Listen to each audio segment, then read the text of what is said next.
Hello everyone, welcome to my channel. I hope everyone is having a wonderful day. Before starting the video, please go ahead and hit the subscribe button and give this video a like up. Bold and the Beautiful had Lee Finnegan request Tom Starr's liver be delivered to her office.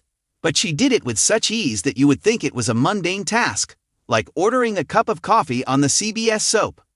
While B&B fans know why she wants this organ donor's liver, the lab worker looks a bit bewildered when dropping it off to her.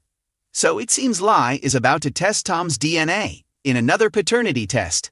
Bold and the Beautiful fans thought that Lee Finnegan, Naomi Matsuda, and her sister Poppy Nozawa, Romy Park, had been mending fences since Luna Nozawa, Lisa Yamada, went to prison. But a scene from the soap today indicates sibling rivalry is alive and well. Then what Lee did next hints to the sisters' animosities likely growing in the future. Lee chastised Poppy for the way she raised Luna Nozawa, Lisa Yamada. She also asked if the late Tom Starr, Clint Howard, was really Luna's biological dad. Well, since her little sister didn't provide a definitive answer, Lee Finnegan decided to search for the answer herself. This week on Bold and Beautiful, it was established that Tom's liver has sat in the lab for 6 months. That is because it was deemed unusable for an organ donation, so it will get shipped off to a medical college. But first, it appears Lee Finnegan is about to extract some DNA from Tom Starr's liver.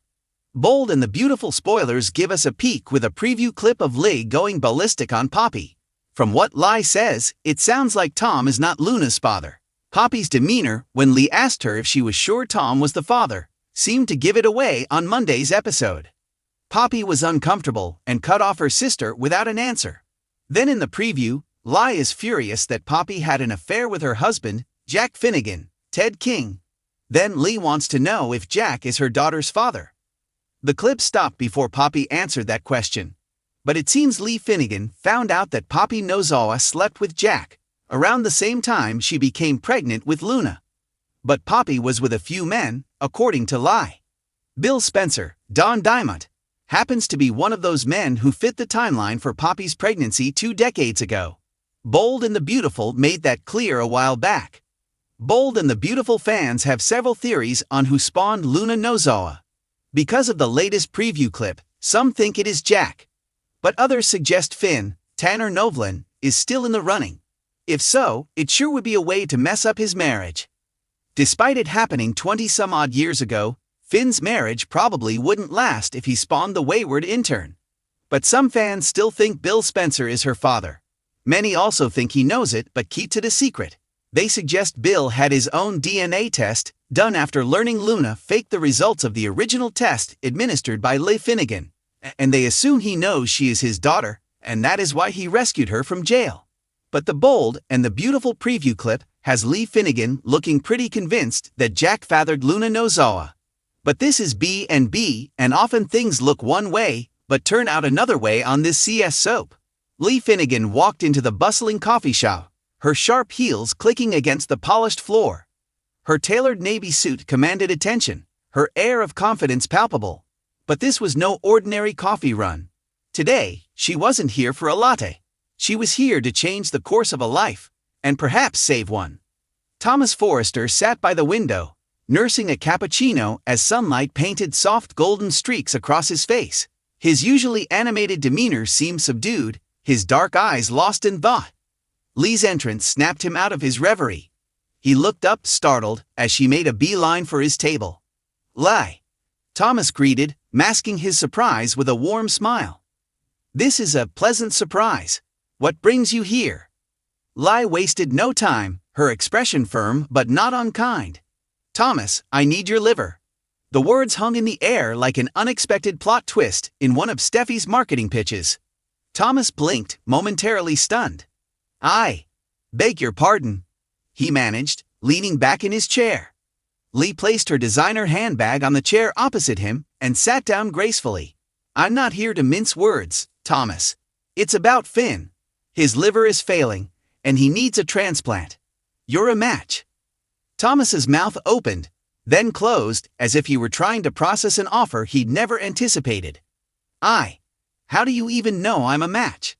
Lee's lips curved into a faint smile. You'd be surprised what's possible when you're desperate and determined. I ran a few tests, discreetly. Discreetly? Thomas's brows shot up. You ran tests on me without my consent. For Finn, Lai replied, her tone unwavering. I'd do anything to save my son. And now, I'm asking you to do the same.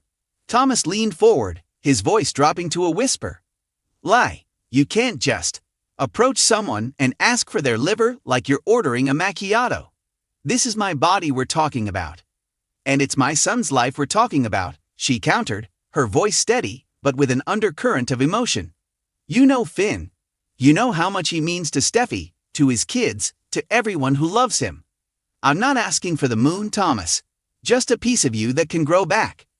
Thomas rubbed his temples, feeling the weight of the request pressing down on him. Lai, I'm not sure I can do this. I mean the surgery, the recovery. It's not just about me. What about my work? My designs, my family? I have responsibilities too. Lai's gaze softened and she leaned closer. You're right, this isn't a small ask. But think about the legacy you leave, Thomas. You've always wanted to be more than just a designer, more than just a forester. Here's your chance to be a hero, to save a life. Isn't that worth considering? Thomas looked out the window, his mind a whirlwind of thoughts. He thought about Finn, a man who had stepped into their chaotic family and brought a sense of calm, a man who loved Steffi unconditionally. Could he really let Finn's life hang in the balance when he had the power to tip the scales? It's not just about me, Thomas said finally, his voice tinged with uncertainty. What if something goes wrong? What if I can't work, or, worse? Lai reached across the table, placing her hand gently over his. Every surgery has risks, but the chances of complications are low, especially with someone as healthy as you. And as for work, the world can wait for the next Forrester collection. Saving Finn is something no one else can do. Please, Thomas, do this for him, for Steffi, for all of us. Thomas met her gaze, seeing the raw determination and vulnerability in her eyes. Lee Finnegan was not a woman who begged, but here she was, laying her pride on the table for the sake of her son. I need time to think, he said finally, his voice barely above a whisper. Lai nodded, her grip on his hand tightening briefly before she let go. Take all the time you need. But remember, Finn doesn't have much. Let me know soon. With that, she stood, collected her bag, and walked away, leaving Thomas to grapple with the gravity of her request. Days turned into restless nights as Thomas weighed his options. He threw himself into his work, sketching designs that never seemed to satisfy him. His usual spark was dimmed by the shadow of Lai's plea. It was during one such sleepless night, as he stared at a half-finished sketch, that Steffi's voice echoed in his mind. She'd often told him how much Finn had changed her life, how he brought her happiness she never thought she'd find again. Could he really let that happiness slip away? The next morning, Thomas found himself outside the hospital, his heart pounding as he dialed Lee's number. She answered on the second ring. Lai, it's Thomas, he said, his voice steady despite the storm inside him. I'll do it. I'll donate my liver. The relief in her voice was palpable. Thank you, Thomas. You have no idea what this means to me. To all of us. The day of the surgery arrived quicker than Thomas had anticipated. As he lay on the hospital bed, dressed in a sterile gown, he couldn't help but feel a mix of fear and resolve. Steffi's tearful gratitude and Finn's heartfelt thanks echoed in his mind, strengthening his resolve. Lee visited him before the procedure, her usual composed demeanor softened by genuine emotion. You're doing something incredible, Thomas. Thank you for giving my son a second chance. He managed a small smile. Just make sure he uses it wisely, and tell him he owes me one. She laughed softly, a sound tinged with both humor and gratitude. I'll make sure he knows. The surgery was a success. Thomas' recovery was slow but steady, his family rallying around him with support and love. Finn's gratitude was boundless, and the bond between the two men deepened, forged through sacrifice and shared humanity. Months later, as Thomas walked into Forrester Creations, he felt a renewed sense of purpose. He wasn't just a designer or a forester anymore. He was a lifesaver, a hero in his own right, and as he looked at his family, he knew he'd made the right choice.